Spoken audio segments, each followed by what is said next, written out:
내일 80주년 광복절을 맞아 국회는 저녁 8시 15분부터 잔디마당에서 대안이 살았다 광복절 전야제를 거행합니다. 민주당은 검찰과 사법개혁특위에 이어 언론개혁특별위원회 출범식을 가졌습니다. 민주당은 추석 전까지 3대 개혁 입법에 속도를 낼 방침입니다.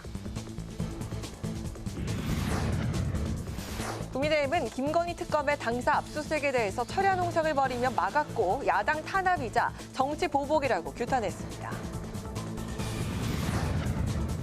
대기자의 선으로 분석해보는 정가, 동향, 기자, 대기자.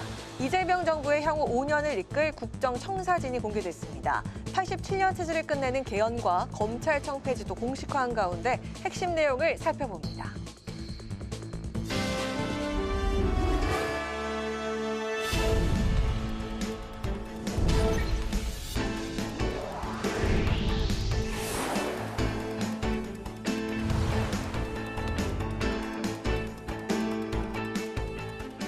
여러분 안녕하십니까? 8월 14일 목요일 국회 라이브 6 시작하겠습니다. 광복절 80주년을 하루 앞둔 오늘 국회 잔디마당에서는 광복 80년 전야제 대안이 살았다 행사가 열립니다. 민의의 전당인 국회에서 광복절 전야제로 국민축제가 열리는 것인데요. 취재기자 전화로 연결해 광복절 전야제 행사 준비 소식을 알아보겠습니다. 김동기 기자 전해주시죠. 네, 오늘 저녁 국회와 보훈부, 광복회가 함께하는 광복절 전야제 행사가 국회 잔디광장에서 열립니다. 행사는 8.15 광복절을 기리는 의미로 저녁 8시 15분에 시작될 예정입니다. 지난 7일 실시된 입장권 예매는 2만 6천 석이 전량 매진되며 이번 행사에 대한 높은 관심을 보여줬는데요. 오후 5시부터는 사전 예매자들의 행사장 입장이 시작됐습니다. 이번 전야제는 독립운동의 역사와 광복의 의미를 되새기는 데 초점이 맞춰졌는데요.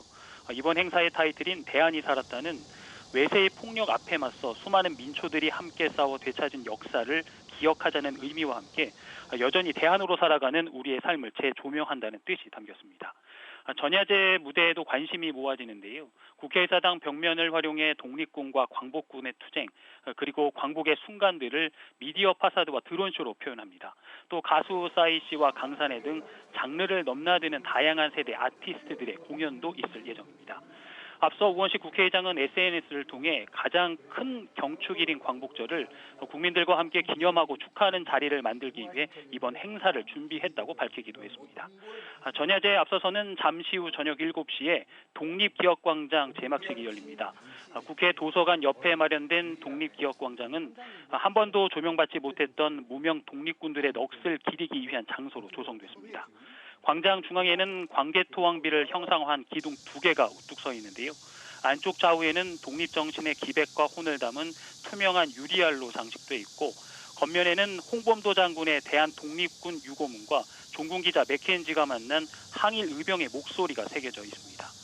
국회 방송은 잠시 후 7시부터 독립기억광장 제막식을 또 저녁 8시 15분엔 광복 80년 전야제 대안이 살았다 행사를 생중계할 예정입니다.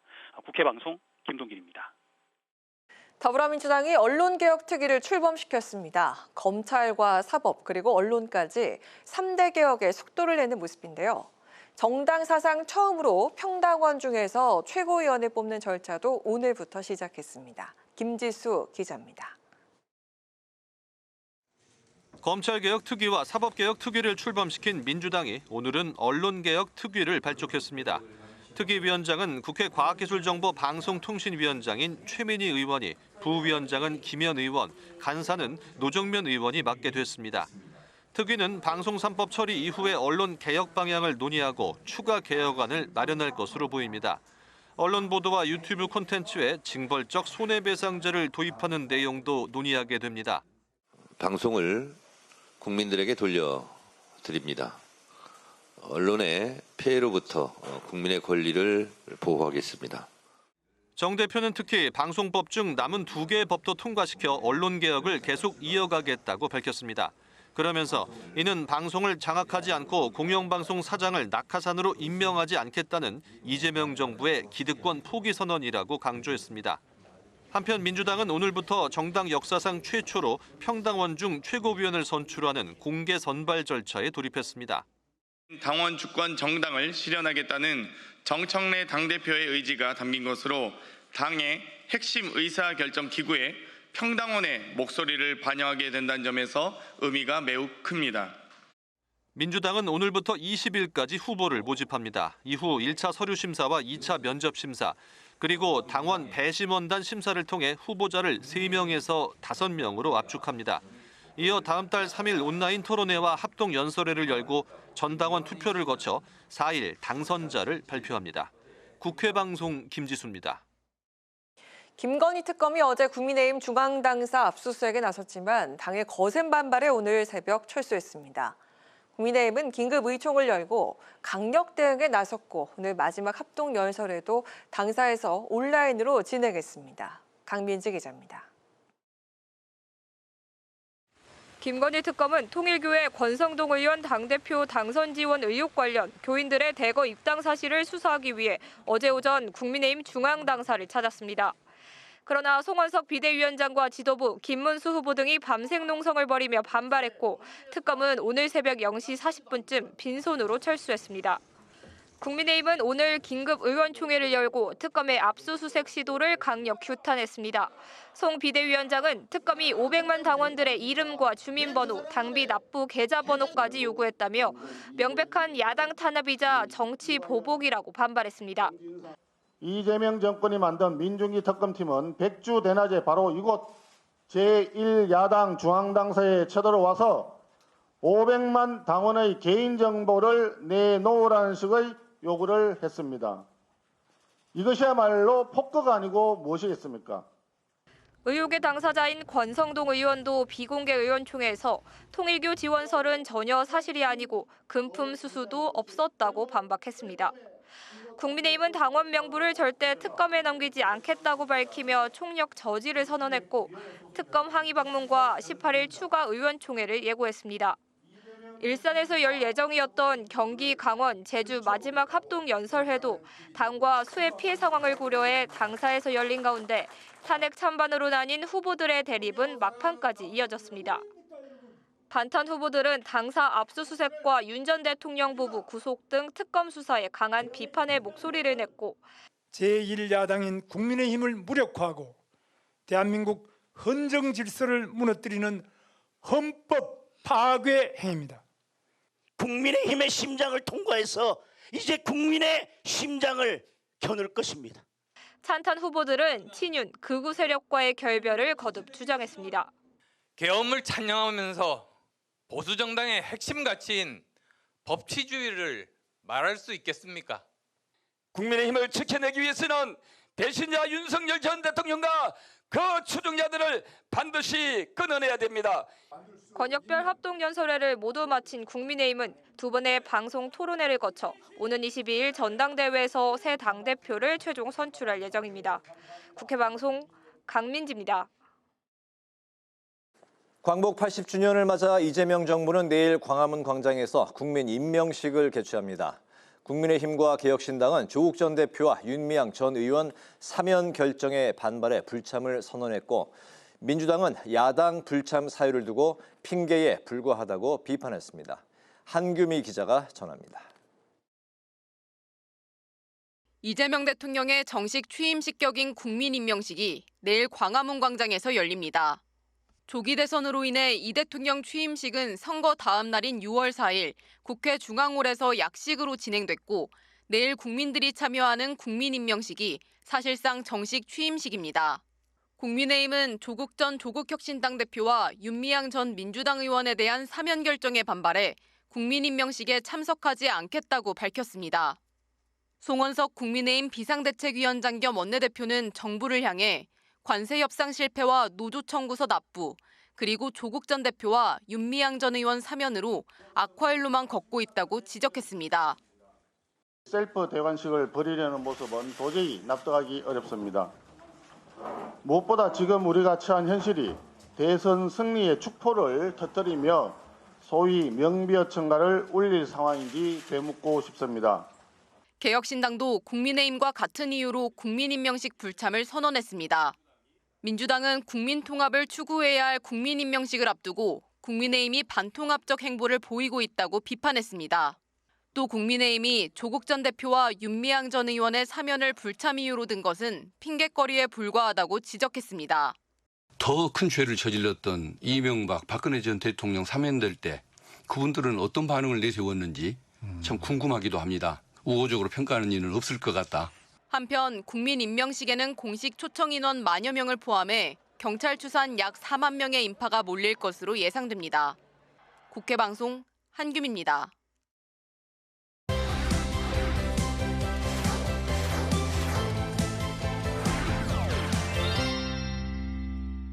이슈픽 천지원 개건 기자와 함께 어제 국정기획위원회가 발표한 이재명 정부 5년 국정과제 이야기부터 나눠보도록 하겠습니다. 천 기자 안녕하세요. 안녕하세요. 네, 인수위 없이 출범을 하게 된 이재명 정부의 국정운영계획안이 70일 만에 모습을 드러내게 됐습니다. 1호 국정과제로는 개헌을 내세웠습니다. 그런데 어떤 부분을 바꾸는지 세부적인 내용은 아직 공개되지 않았더라고요. 네, 이재명 정부 5년 청사진을 그린 이 123개 국정과제가 공개됐는데요. 이 개헌부터 검찰 개혁, 또 임기 내 전시작전 통제권 전환 등을 제시했습니다.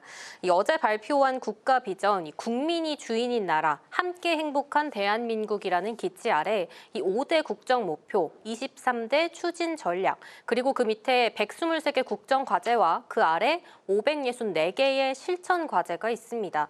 이 당초 함께 발표될 걸로 알려졌던 이 세부 이행 계획, 이 실천 과제가 공개되지 않았는데요. 이 개헌만 보더라도 이 4년 중임제나 5.18 정신 헌법 수록 같은 이 알맹이가 빠졌습니다.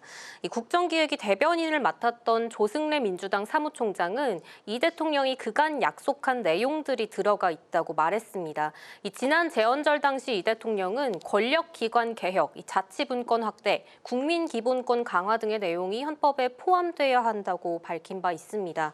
이 관심이 모아졌던 정부 조직 개편안도 공개되지 않았는데요. 이 대통령도 이 확정된 이 정책안은 아니라면서 이 국민 의견을 수렴해서 더 나은 정책으로 다듬겠다고 밝혔습니다. 이 국정과제는 정부의 최종 검토와 이 국무회의를 거쳐서 확정되게 되는데요. 이 국정과제 이행을 위한 이 비용도 210조 원 규모로 책정이 됐습니다. 이 대통령이 해야 될 일은 많은데 쓸 돈이 없다. 만약에 한 가마를 수확할 수 있으면 이 씨앗을 빌려서라도 뿌려야 되는 거 아니냐 이렇게 말하면서 이 재원 마련을 위해서 국채 발행을 시사한 거 아니냐 이런 언론 보도가 있었습니다. 그러자 조승래 사무총장은 그런 건 아니라면서 선을 그었고 우리나라 재정 규모가 전보다 더 커진 점을 감안하면 오히려 축소 편성한 거라고 설명을 했습니다. 네, 민주당은 국정기획위가 발표한 국정운영 5개년 계획을 입법으로 지원 사격을 하겠다 이렇게 밝혔습니다. 임기 내에 이게 실행될 수 있도록 돕겠다라는 그런 취지인데요. 당정대 원팀을 더욱더 강조를 하는 분위기인 것 같습니다. 네, 민주당은 이 국정과제가 차질 없이 실천될 수 있도록 이 국회에서 제때 입법으로 뒷받침하겠다고 밝혔습니다. 이 123개 국정과제 중에 이 117개는 입법적 지원이 필요하고 또 국정과제 실현을 위해서는 731건의 법률이 필요하다는 게 민주당 설명인데요. 이재명 정부 출범 이후 꾸준히 당정대 원팀, 이 한 몸을 강조하고 있는 민주당이거든요. 이 당과 상임위 차원의 당정 협의를 강화해서 이 예산을 체크하고 신속하게 추진하겠다는 의지를 드러냈습니다. 이 새로 출범한 정부가 발표하는 국정과제는 매년 얼마나 이행을 했는지 또 추진은 어디까지 됐는지 언론들의 이 채점을 받는 분야거든요. 이 임기가 마무리되는 시점에는 이 정부가 국민께 한 약속을 얼마나 지켰는지 확인할 수 있는 나침반이 되기도 합니다. 앞서 말씀드린 것처럼 이재명 정부의 국정과제 아직 뼈대와 살이 다 드러난 건 아니지만요. 이 세부 내용은 어떻게 정해지는지 또 흔치 않은 이 여대 야수 국회에서의 추진 상황을 지켜봐야겠습니다. 네, 자 그럼 국민의힘 상황도 한번 살펴보도록 하겠습니다. 김건희 특검팀이 어제 국민의힘 중앙당사 압수수색에 나서게 됐고 국민의힘 반발로 14시간 40분 만이죠. 오늘 새벽에 이게 중단이 됐습니다. 그럼 이 영장 집행을 다시 시도할 가능성 어떻게 보십니까? 일단 이 가능성이 높은 상황인데요. 이 특검팀은 통일교 측에서 신도들을 이 대거 당원으로 가입시켜서 이 권성동 국민의힘 의원을 당대표로 당선시키려 했다는 의혹을 수사 중입니다. 이 권 의원은 관련 의혹에 대해서는 전면 부인하고 있는데요. 이 압수수색 영장에는 정치자금법 위반, 특가법상 알선수재 혐의가 적시된 걸로 알려졌습니다. 이 특검팀은 당원 명부 전체가 아닌 일부를 요청했지만 이 국민의힘이 협조하지 않았다고 밝혔는데요. 이 매칭 프로그램을 돌리면 당원 전부를 확인하지 않아도 이 통일교 신도 명단과 일치 여부를 확인할 수 있다는 건데요. 이 특검팀이 오는 18일 이 국민의힘 측과 자료 제출 방식 등을 논의해서 이 영장을 다시 집행할 가능성이 있습니다.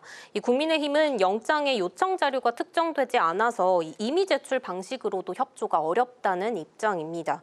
이 지도부는 교대로 당사에 대기하면서 압수수색 영장 재집행을 대비할 계획입니다.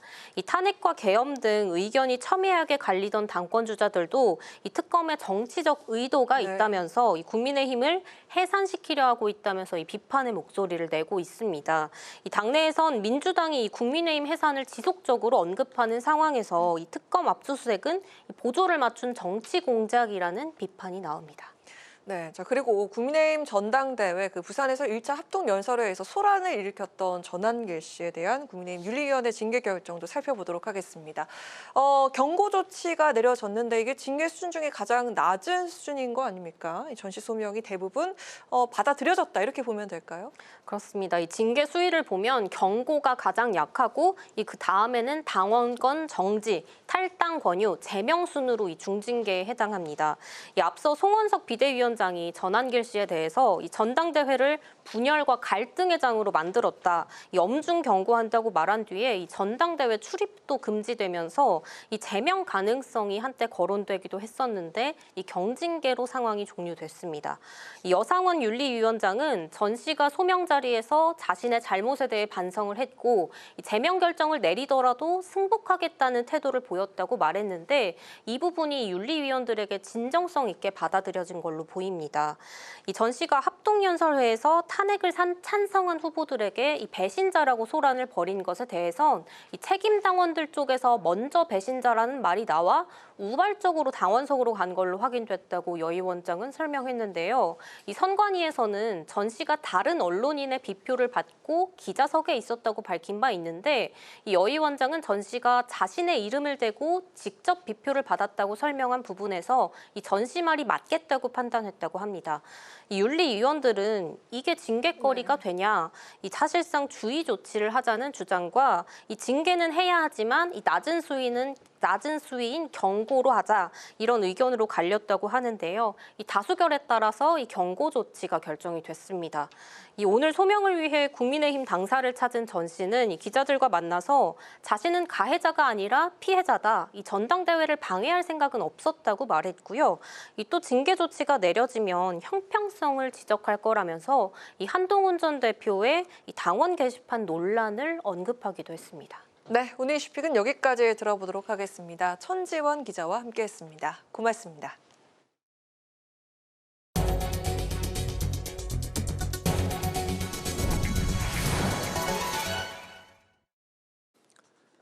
정청래 더불어민주당 대표가 당 인재위원회 위원장을 겸임하면서 내년 6월에 있을 지방선거 준비에 나섭니다. 민주당은 어제 비공개 최고위원회의에서 인재위원회를 비롯한 14개 당 상설위원회 구성을 의결했다고 밝혔습니다. 국가경제자문회의 의장에는 미래에셋대우 대표이사 사장 출신의 홍성국 의원이, 그리고 외교안보통일자문회의 의장에는 육선의 조정식 의원이 임명됐습니다. 우원식 국회의장은 광복절 전날인 오늘 홍범도 장군 기념사업회와 김좌진 장군 기념사업회, 우당 이회영 기념사업회 등 무장 독립투쟁 선양단체를 국회로 초청해 오찬 간담회를 가졌습니다. 우 의장은 국군조직법에 국군의 뿌리가 독립군과 광복군임을 분명히 밝혀 나라의 정체성을 분명히 해야 할 때라고 말했습니다. 우 의장은 이어서 우리나라의 정체성을 바로 세우고 독립군들의 희생을 국민들이 기억할 수 있도록 노력하겠다고 강조했습니다.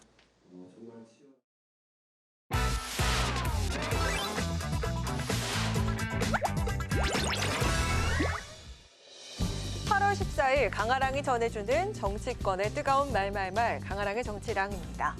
오늘 첫 번째 주제는 반쪽 임명식입니다. 내일 이재명 대통령의 취임식 격으로 국민 임명식이 열리는 가운데 국민의힘과 개혁신당이 불참 의사를 밝혀 반쪽 임명식이 불가피해 보입니다. 국회에서 이미 취임식을 치른 이재명 대통령이 내일 국민임명식이라는 이름으로 또다시 취임식을 연다고 합니다. 마치 순국 선열의 영광에 숟가락을 얹듯이 셀프 대관식을 벌이려는 모습은 도저히 납득하기 어렵습니다. 보수 진영의 이명박 박근혜 전 대통령을 비롯해서 노태우 전 대통령 부인 김옥숙 여사 등 영부인을 초청했지만 이들 또한 모두 불참 의사를 밝혔고 오세훈 서울시장 등 국민의힘 광역단체장들도 이번 광복절 사면에 대한 항의 차원으로 불참 의사를 명확히 했습니다. 국민 통합을 중요한 가치라고 생각했다면은 대통령의 첫 번째 사면에서 이렇게 국민들을 갈라치고 화나게 하는 조국 내외 윤미향 이런 사람들 사면했겠어요? 국민들 눈치를 안 보겠다는 거예요. 굳이 저희가 이상한 쇼 같은 거 하는 거에 가서 뭐 들러리 서줄 필요 없지 않겠습니까? 또 사법부의 과도하게 날카로웠던 이런 부분들을 좀 순화해서 좀 더 유연한 국민통합의 길을 만들어가는 게 사면권이 가지고 있는 또 역할이거든요. 거기에 야당이 참여하는 것도 사실은 정치의 상식인데 조금 상식과는 벗어난 판단을 했다. 그렇게 보고 있습니다. 대통령실은 이렇듯 보수 진영의 불참에 국민들이 대통령을 임명하는 행사이기 때문에 많은 국민들이 함께하는 것 자체에 더 큰 의미가 있다는 입장입니다. 인터넷으로 참여를 신청하신 일반 국민들 중 3,500명을 초청했고 임명식의 전 과정은 KBS를 통해 생중계될 예정입니다. 이번 축제에 많은 국민들이 참여하고 즐기셨으면 좋겠습니다. 내일 행사 당일 광화문 일대는 임명식과 70건이 넘는 집회가 겹치면서 대규모의 경호 인력이 투입되는 등 매우 혼잡할 것으로 예측됩니다. 야당의 정치적 보이콧 속 내일 현장 상황에 이목이 집중됩니다. 두 번째 주제는 검찰개혁 본격 시동입니다. 이재명 정부 국정위가 권력기관 개혁을 주요 국정과제로 강조하면서 검찰개혁의 본격적인 속도가 붙을 것으로 보입니다. 먼저 검찰과 경찰을 개혁하겠습니다. 그간 표적 수사 등으로 권한을 남용해온 검찰청은 폐지하겠습니다. 검찰청 자체를 폐지하고 기능을 분산하는 수준의 개혁이 추진될 가능성이 큰데요. 공소청과 중수청을 신설해 수사와 기소를 분리하는 겁니다. 검찰청 폐지, 중수청과 공수청으로의 분리 이 부분은 이제 너무 명백하게 다 정해진 원칙이기 때문에 큰 틀은 다 합의가 됐습니다. 이렇게 구조를 바꿨을 때 수사의 공백이 발생하는 문제가 있지는 않을까. 국민의 한 명 한 명의 권익 구제에 혹시 빈틈이 생기지는 않을까. 이런 부분들을 살피면서 검사들이 수사를 개시할 수 있는 범위는 아주 제한을 하고 중수청으로 넘기는 거에 대해서는 찬성을 합니다. 예. 그렇지만은 다른 수사기관에서 검찰의 기소를 위해서 넘겼을 때 보완 수사를 직접 할 수 있도록 해줘야 좀 신속하고 또 억울한 사람이 안 생긴다. 정권 초반 개혁 동력을 살려 추석 전 입법을 마무리하겠다는 계획인 만큼 입법이 지나치게 빠르게 추진될 경우 민생 사건 수사 지연이나 국가범죄 대응 역량 약화로 이어질 수 있다는 우려도 제기되고 있습니다. 그런 우려 때문에 그 어떤 개혁도 할 수 없다라는 것도 말이 안 되는 거 아니겠습니까? 그래서 우선은 이 검찰이 갖고 있는 이 수사 독점 구조를 일단 깨는 것이 현재로서 가장 중요한 일이고 그랬을 때 독립적 수사기관들의 역할을 보다 분명히 만드는 것이 필요하겠다. 검찰청 폐지를 핵심으로 한 권력기관 개편 관련 법안들이 추석 전 입법을 예고하고 있습니다. 형사 사법체계 근간을 바꾸는 입법인 만큼 국민적 관심도 이어져야 할 것으로 보입니다. 지금까지 강한항의 정치랑이었습니다.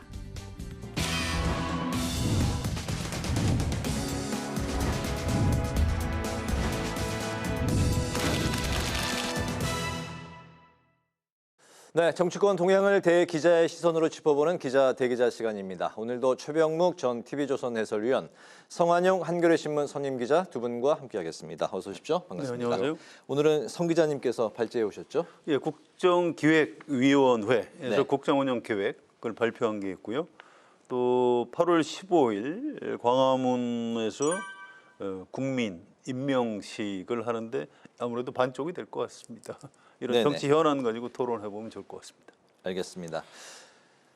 이재명 정부의 국정기획위원회가 향후 5년 국정 운영에 대한 계획을 공개를 했습니다. 크게 이제 5가지 틀의 123개 세부 계획을 이제 공개를 했는데요. 아무래도 이제 가장 커다란 틀이 대통령 4년 연임제가 담긴 개헌. 이게 이제 1호 이제 안으로 발표가 됐는데, 그리고 이제 검찰청 폐지 등 권력기관의 개혁안도 상위 과제로 발표가 됐습니다. 이 새 정부의 5년 청사진 이 발표 이제 어떻게 보셨습니까? 이게 이제 흔히 인수위원회와 비슷한 기능을 한다. 뭐 이렇게 그동안에 언론에서 평가를 했었거든요. 네. 그런데 오늘 나온 얘기를 보면 그 구체성이 좀 많이 떨어져요. 우리가 이제 흔히 청사진이라고 얘기하는데 청사진이라면 사진이 좀 선명해야 되는데 이건 굉장히 흐릿해요. 구체적인 실행 계획이 별로 없다는 거죠. 예를 들어서 개헌을 한다는 거 이런 거는요 이재명 대통령 공약에도 있던 내용이에요. 그다음에 뭐 검찰청 폐지 뭐 이런 것도 거기에 다 있던 내용이에요. 그럼 그거를 똑같이 반복하려면 뭐하러 2달 동안 국정기획위원회를 했느냐?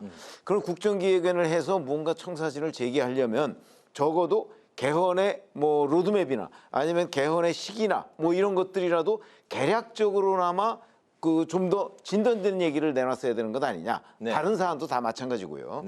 그런 점에서 너무 구체성이 떨어지고 실천적 계획안이 별로 드러나 있지 않다. 그래서 결국은 그 이재명 대통령 공약집을 그냥 뭐 복사해서 붙인 거에서 크게 벗어나지 않다. 이게 대단히 아쉬운 점입니다. 네. 구체성이 좀 떨어지고 선명도가 좀 떨어지는 거 아니냐. 기존에 이제 이재명 대통령이 후보 시절에 언급했던 게 그대로 좀 들어간 뭐 새로운 내용이 크게 눈에 띄지 않는다고 말씀하셨는데 어떻게 보셨습니까? 뭐 내용은 이것저것 많아요. 근데 이게 5년 뒤에 이 중에 몇 % 정도 목표 달성을 할지 그때 가봐야 될 것 같습니다. 역대 정권이 뭐 대통령 5년 임기 동안 처음에 인수위원회 끝나고 뭐 국정계획, 청사진 내놓은 것 중에 임기 말에 보면 제 기억에 절반 이상 달성한 정권이 한 번도 없었던 것 같은데요. 그래서 뭐 일단 좋습니다. 이게 인수위원회 없이 출범을 했기 때문에 여기서 5년 동안 이런 걸 하겠다. 이렇게 청사진을 제시한 거니까 그 자체로 평가하고요. 특히 이제 개헌을 앞세운 게 저는 좀 바람직해요. 왜냐하면 지금까지 개헌이 잘 안 된 게 대통령 선거 직후에는 새 대통령이 지금 개헌을 하면 내가 뭐 좀 힘이 약해지니까 해서 이제 뒤로 미루고 또 임기 말에는 다음 대선에서 내가 대통령이 될 수 있다 이렇게 생각하는 이제 야당 대선 주자들이 반대합니다. 그래서 안 됐는데 이번에 이제 이재명 대통령은 아무튼 개헌에 대해서 좀 적극성을 보이고 있어요. 그래서 이번 정기국회에서 여야가 좀 합의를 해서 개헌을 했으면 좋겠다. 어쨌든 현직 대통령이 임기 초에 개헌에 대해서 적극성을 띠는 것 자체는 좀 높이 평가할 만하다 이렇게 생각을 합니다.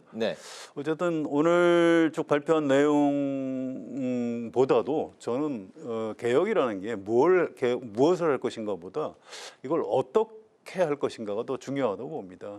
특히 여야가 있는데 국회에서 이제 민주당이 절대 다수 의석이기 때문에 좀 이렇게 일방적으로 막 강행 처리를 하게 되면 이 다음에 이제 정권이 바뀌면 다시 또 그 개혁의 성과가 뒤집히는 수가 있습니다. 그래서 좀 방향 설정을 올바로 했다면 속도가 좀 떨어지더라도 야당하고 가급적이면 합의를 해서 지난번에 그 상법 개정안은 그렇게 했거든요. 지금 국민의힘이 나중에 집권을 해도 지난번 상법 개정안은 여야 합의에 의한 거기 때문에 그걸 뒤집지는 않을 겁니다.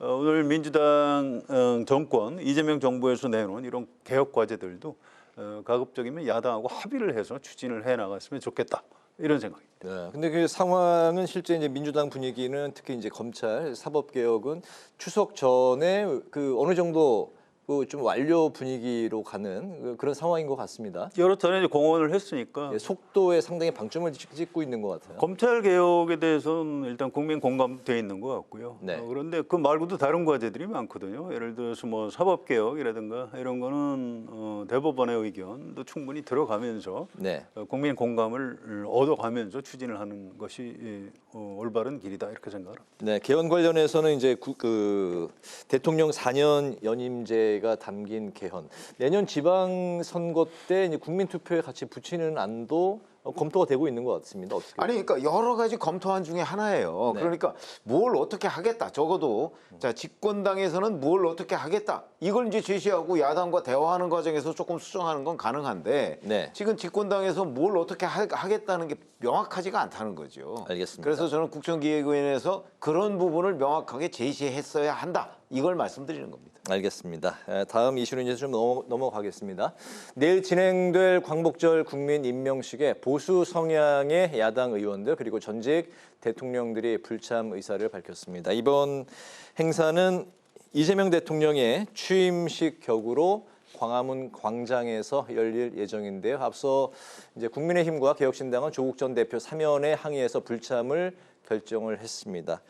지난번에 이제 투표 다음 날에 이루어졌던 거는 약식으로 이제 국회 안에서 취임사 성격으로 이루어졌었고 그때 바로 이제 광복절 전후해서 이런 취임식격의 이제 행사를 하겠다 발표를 했었는데 전체적으로 이제 야당의 이제 불참하는 이런 분위기 좀 어떻게 보십니까?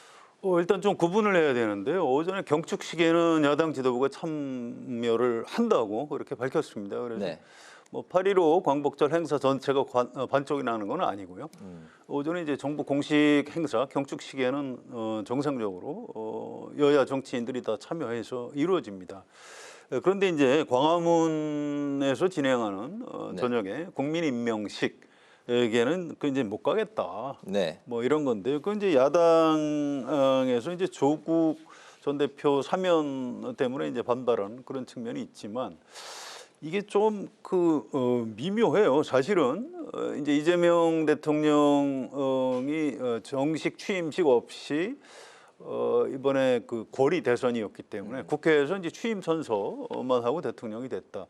뭔가 좀 아쉬우니까 이번에 광복 80주년을 맞아서 광화문에서 좀 의미 부여를 하는 네. 이런 자리를 갖고 하는 것 같은데 이게 좀 양면이 있습니다. 이게 지금 여당 의원들한테 얘기를 들어봐도 아니 지금 우리나라 대통령 이재명 대통령인 거 전 세계가 다 알고 있는데 이걸 왜 굳이 또 국민 임명식을 왜 이거 꼭 해야 되는지 조금 오버하는 것 아니냐 네. 이런 걱정하는 시선들도 꽤 있습니다. 그래서 좀 이렇게 좀 대통령 취임할 때 가장 중요한 게 사실은 선서거든요. 네네. 선서 이미 했습니다. 그래서 내일 저녁에 행사도 너무 좀 뭐라 그럴까요? 옛날에 대관식 이런 분위기로 하지 마시고 국민이 선출한 큰 머슴으로서 내가 좀 일을 열심히 하겠다. 이런 분위기를 좀 연출을 해주면 네. 그런 야당이라든가 이제 일반 국민이 걱정하는 시선을 좀 완화시킬 수 있지 않을까 이렇게 생각합니다.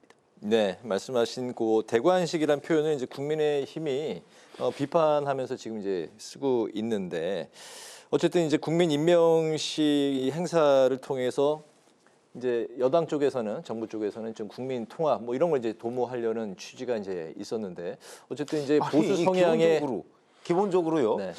대통령 취임식을 왜 2번 하죠?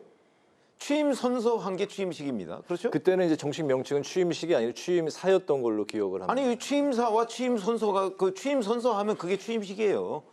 그런데 뭐가 또 해야죠. 그동안에 이재명 대통령 계속해서 이재명 대통령을 우리가 불러줬고 실제 대통령으로서의 역할을 지금 2달 넘게 다 해온 거 아니에요. 근데 국민 임명식은 취임식 아닌가요? 저는 취임식을 2번 하는 경우를 본 적이 없고요. 그래서 대관식이라고 하는 거는 영국은 대관식을 별도로 합니다. 네.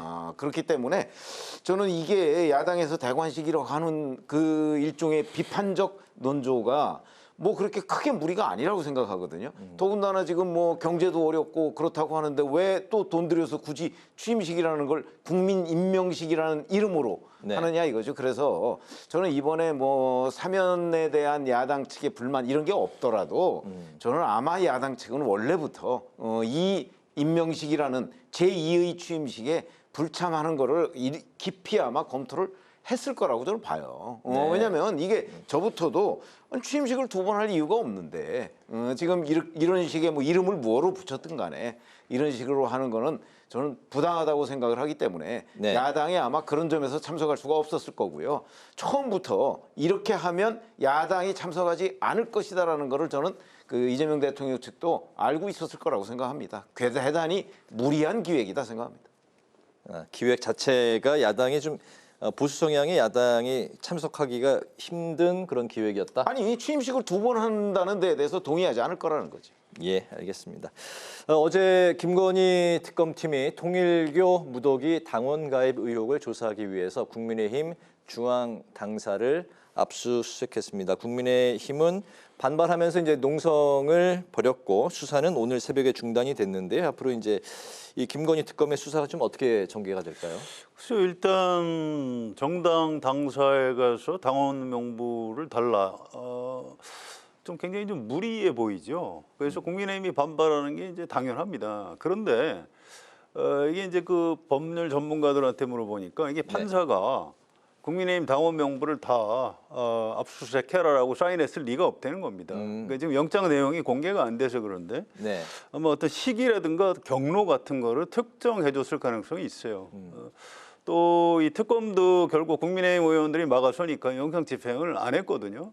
한밤중에 이제 그냥 철수해 버렸죠. 그리고 이제 오늘 기자들한테 설명하기로는 이게 우리가 압수수색 영장을 발부받았지만 국민의힘하고 임의 제출 형식으로 우리가 필요한 자료를 확보하는 뭐 이런 얘기를 하고 있다. 아직 합의하진 못했다. 뭐 이렇게 설명을 하고 있습니다. 그래서 이건 조금 더 두고 봐야 될 것 같아요. 어쨌든 종교단체에서 무더기로 뭐 입당을 했다. 뭐 이 혐의가 좀 명백하다면 국민의힘에서 이제 일정 부분 협조를 하면 임의 제출 형식의 이제 압수수색을 해서 이게 혐의가 있는지 없는지 특검에서 좀 수사를 할 필요가 있다 이렇게 볼 수도 있는 거고요. 그렇지 않고 뭐 지금 이 정도 가지고 당원 명부의 뭐 일부가 됐든 뭐 그걸 압수수색하는 것 자체가 좀 무리하다 이렇게 판단이 되면 아마 특검이 이 부분을 뭐 무리해서 압수수색을 계속 강행하지는 않을 걸로 보입니다. 그래서 제가 볼 때는 2, 3일 정도는 좀 지켜봐야 특검이 어떻게 할지 알 수 있을 것 같습니다. 네, 국민의힘의 그 중앙 당사에 대한 압수수색, 민주당도 그 지난 정권에서 좀 압수수색을 한 적이 있었죠. 아니 근데 그거는 뭐 당원 명부 내놔라 이런 수준은 아니죠. 지금 이제 국민의힘의 설명과 이 특검의 설명이 너무 다르기 때문에 특검은 자 뭐 통일교 신도들 중에서 뭐 한 20여 명 정도가 이렇게 입당한 뭐 그 경로나 뭐 이런 것들을 확인하기 위해서라고 얘기를 하는데 글쎄 특정 종교에서 예를 들어서 특검 말대로 한 20여 명 정도가 어느 정당에 가입했으면 그게 왜 그 압수를 해서 범죄 혐의를 확인할 정도가 되는 거죠. 전 그게 이해가 안 되고요.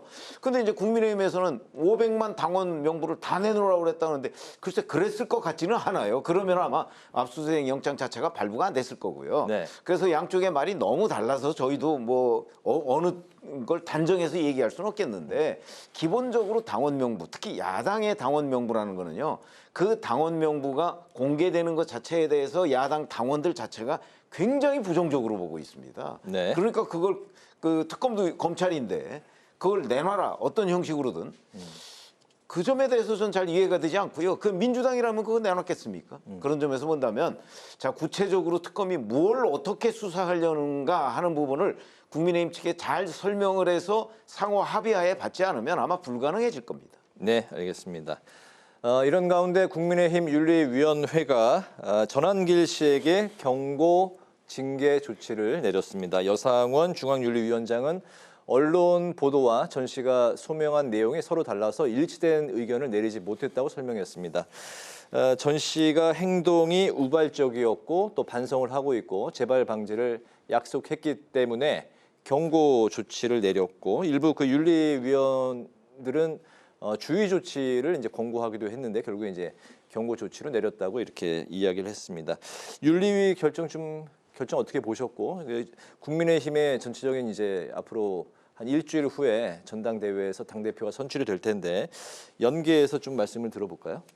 일단 저는 좀 제 예측이 틀렸어요. 저는 제명할 걸로 예상을 했었습니다. 여상원 위원장이 나도 위원 중에 한 사람이기 때문에 단정할 수는 없지만 이건 좀 상당히 중징계를 해야 될 것 같다 이런 취지로 설명을 했었거든요. 네. 그런데 며칠 사이에 좀 당내 분위기가 좀 달라진 것 같습니다. 그래서 오늘 뭐 얘기를 들어보니까 이해가 돼서 그냥 경고를 했다. 뭐 그거는 그렇게 진실에 가까운 것 같지는 않고요. 여전히 이 안에서 국민의힘 안에서 이른바 과거의 그 친윤석열 또 지금 이제 이 전환길 씨나 이런 사람에 대해서 이걸 제명까지 하면 안 되는 것 아니냐 이런 의원들이나 당원들 숫자가 더 많은 것 같아요. 네. 그래서 이제 제명 처분하지 못하고 그냥 경고하는 선에서 그친 것 같습니다. 그런데 이게 저는 개인적으로 이게 약간 시끄럽더라도 뭐 전환기실 제명한다든가 뭐 이런 걸 통해서 국민의힘이라는 보수 정당이 좀 혁신을 하고 뭔가 좀 재건을 하고 이런 계기로 삼을 수 있지 않을까 이렇게 기대를 했는데 뭐 일단은 물 건너간 것 같습니다. 그래서 22일 결론이 내려질지는 모르겠습니다만 전당대회에서 이제 김문수, 정동영 지금으로서는 그 두 분 중에 한 사람이 대표가 될 가능성이 좀 커 보이는데요. 우리 이제 전환길 씨한테 경고만 한 것까지 이렇게 연결해서 생각하면 앞으로 국민의힘이 전당대회 이후에도 좀 혁신이나 재건의 길을 걷기는 참 쉽지 않겠다. 이렇게 보고 있습니다. 전환길 씨에게 좀 낮은 단계의 징계가 내려진 건 현재 국민의힘의 분위기, 그러니까 반탄 주자들 중에서 어쨌든 좀 당대표가 선출될 가능성이 높은 거 아니냐? 근데 이제 그건 그렇게 뭐 연결해서 그 말씀하실 수 있는데 이번 이 윤리위원회의 결정 자체가 무슨 국민의힘의 분위기가 바뀌었기 때문에 이 결정이 뒤집어졌다. 전 그렇게 보지 않아요. 그건 왜 그러냐면 여상원 윤리위원장이 정치적인 사람이 아니라 그야말로 법률적인 사람이거든요. 그렇기 때문에 법률적으로 보면 이게 꼭 재판처럼 이루어졌어요. 무슨 얘기냐면 자 혐의자인 전환길 씨가 나와서 이렇게 해명을 하고 그걸 그 전후 상황하고 맞춰보니까 맞는 거예요. 본인이 선동을 한 게 아니고 다른 사람들이 먼저 배신자라고 해서 분위기가 확 휩쓸려 가서 자기도 나서서 이제 그 같이 뭐 소동을 좀 부렸다 뭐 이런 거거든요. 그리고 여기서 어떤 결정이 나오든 자기는 따를 것이고 앞으로 그 이와 관련해서 뭐 어떤 소동도 벌이지 않겠다. 이른바 이제 재발 방지 뭐 그다음에 반성 뭐 이런 걸 다 했기 때문에 법률적으로 보면요. 자, 그 정도 되면 뭐 거의 형량이 감경되는 거거든요. 그래서 아주 굉장히 법률적으로 판단했다. 흠잡을 데 없는 법률적 판단이다. 저는 이렇게 생각하는데 다만 이게 정당윤리위원회잖아요. 그러면 이걸 정치적으로 판단한다면 정치적으로는 저렇게 판단하는 부분이 굉장히 이의가 많을 수 있어요. 왜 그러냐면 과거에 이런 극단 세력을 안고 갔을 때 이 당의 미래가 있느냐? 그거 굉장히 그 전례가 있거든요. 전례는 결국 미래가 별로 밝지 못해요. 그래서 제가 보건대는 이 지극히 법률적인 결정을 한 것이다.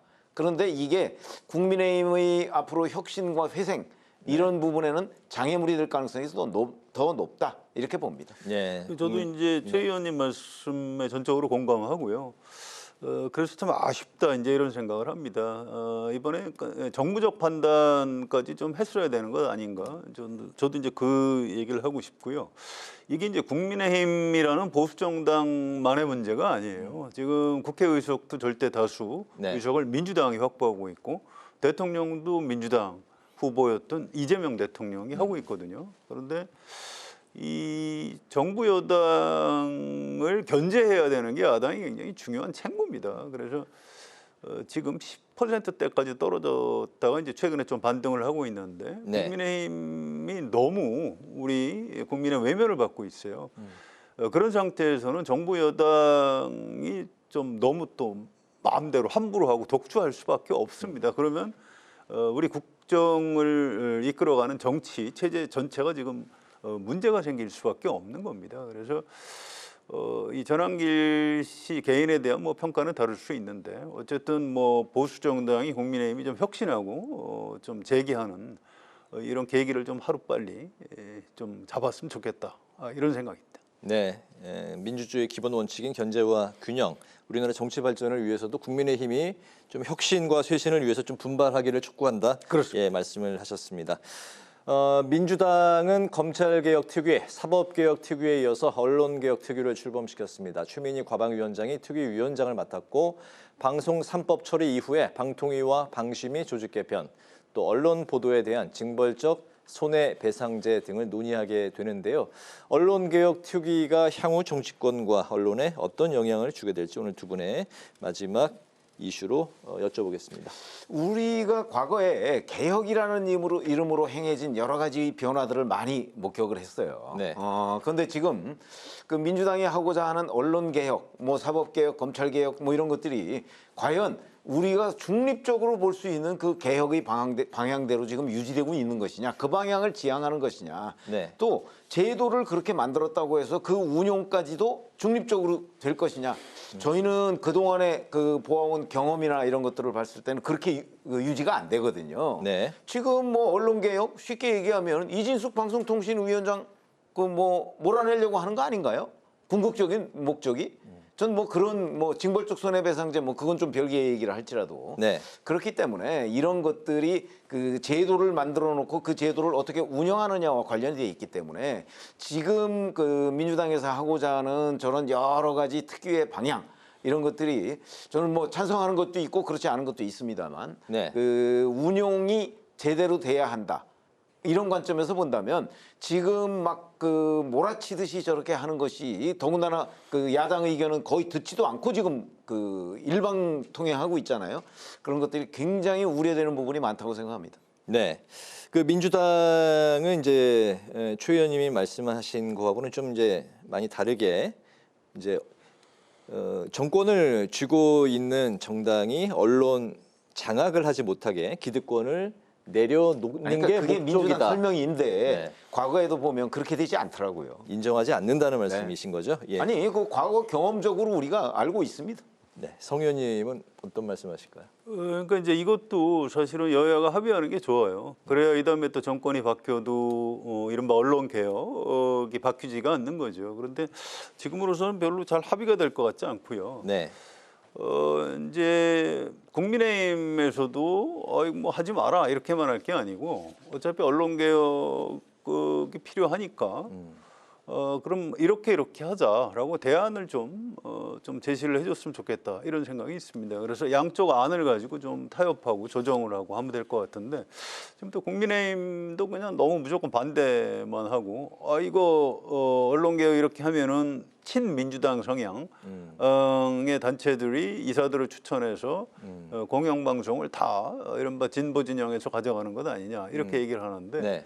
이 법안 내용을 따져보면 꼭 그렇지도 않습니다. 뭐 어쨌든 그렇게 의심이 된다면 다른 대안을 내서 좀 조정을 해나갔으면 좋겠다 이런 생각이고요. 징벌적 손해배상제 뭐 필요할 수 있습니다. 그런데 이거는 언론에만 뭐 징벌적 손해배상제를 할 수 없어요. 사실은 이 나라마다 이 사법 체계가 전혀 다르기 때문에 네. 이 징벌적 손해배상제를 도입하려면 사실은 일반 그 제품을 생산하는 기업체에서도 뭔가 문제가 생겼을 때 민사상 손해배상 청구가 들어오면 엄청나게 거액을 물려서 그 기업체 자체가 망하게 하는 이제 미국이나 유럽 쪽에 그런 사례가 있는데. 과연 우리나라 현재 사법체계에서도 그런 제도를 도입을 할 것이냐 좀 고민이 되는 부분이 있습니다. 그래서 네. 이거는 마음에 안 드는 언론사를 뭐 이렇게 좀 혼내주는 차원으로 쓸 수 있는 그런 문제가 아니에요. 그래서 좀 상당한 심사숙고가 필요하다 이렇게 생각을 합니다. 징벌적 손해배상제도 여야가 이제 공수가 바뀔 때마다 또 입장이 바뀌는 것도 그렇습니다. 예, 그래서 이 부분도 야당하고 잘 합의를 했으면 좋겠습니다.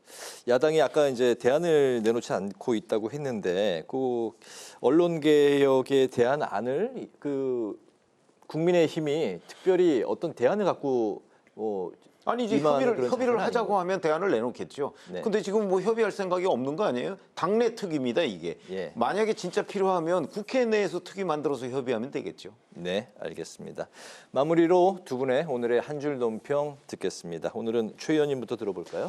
아까 뭐 국민 임명식 얘기를 했습니다. 근데 네. 이제 그 국민의힘 계열의 사람들, 개혁신당하고 뭐 이런 데는 다 불참한다고 했었죠. 그래서 제가 오늘 그 한 줄 논평은 국민 아닌 우리들 잔치로 하겠습니다. 네, 성 의원님. 네, 저는 그 국정기획위원회에서 이제 제1과제로 개헌을 얘기한 걸 굉장히 높이 평가하는데요. 지금 현재 우리 정치 분위기가 그렇지는 않습니다. 여야 지도부에 좀 이렇게 강성, 지도부가 한쪽은 이미 들어섰고 다른 한쪽도 이제 강성 지도부가 들어설 것 같습니다. 이렇게 되면 이제 정기국회에서 뭐 법안 처리를 포함해서 또 뭐 개헌 특위 이런 거 구성은 하겠지만 그 안에서 이제 실질적인 논의가 잘 안 될 것 같아요. 그런데 어쨌든 개헌을 어떻게든 좀 합의를 했으면 좋겠습니다. 네. 그 자체가 이제 정치가 다시 좀 복원이 되는 굉장히 좀 중요한 계기가 될 수 있다고 봅니다. 그래서 오늘 제 한 줄 논평은 개헌으로 정치 복원해야라고 하겠습니다. 네, 알겠습니다. 두 분의 오늘의 한 줄 논평까지 들어봤습니다. 기자, 대기자 이제 마무리하겠습니다. 지금까지 최병묵 전 TV조선 해설위원, 성환용 한겨레 신문 선임 기자 두 분과 함께 오늘의 전국 현안 살펴봤습니다. 말씀 잘 들었습니다. 감사합니다. 오늘 국회 라이브 6도 여기서 마치겠습니다. 시청해 주신 여러분 고맙습니다.